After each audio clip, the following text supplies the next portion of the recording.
discipliné. C'est une image qu'on trouve dans le tarot d'ailleurs, hein, dans la figure, l'arcane majeure du chariot.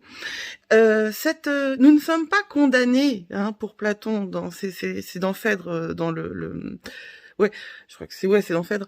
Nous ne sommes pas condamnés à subir notre inconscient. On peut devenir le cocher de notre propre âme, mais comment?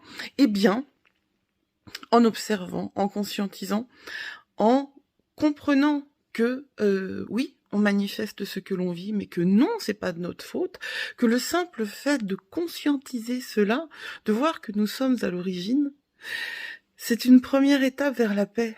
La paix intérieure. Et quand on est en paix avec nous-mêmes, on voit autour de nous les symptômes de ce qui nous agit. L'inconscient est une force qui nous agit, qui nous fait rencontrer les mêmes personnes tout le temps, qui nous fait agir alors d'une certaine manière, alors qu'on sait que c'est pas bien, on sait que c'est non seulement c'est pas bien, c'est bien à zéro niveau que c'est bien, mais on le fait quand même.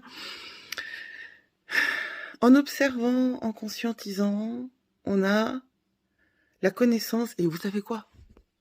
Savoir, c'est pouvoir.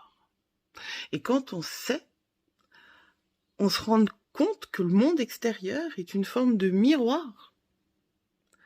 Et que quand on transforme à l'intérieur, on transforme à l'extérieur. Mais vous ne réussirez pas à changer le monde à l'extérieur si vous ne vous changez pas à l'intérieur. Parole de tête de cochon, hein, parce que moi je suis une tête de cochon et j'ai mis du temps à comprendre ça. L'astrologie dans tout ça, l'astrologie c'est une aide extraordinaire pour savoir ce qui se passe à l'intérieur de vous et les énergies subtiles, les mondes invisibles aussi. Bon dimanche, blessed be.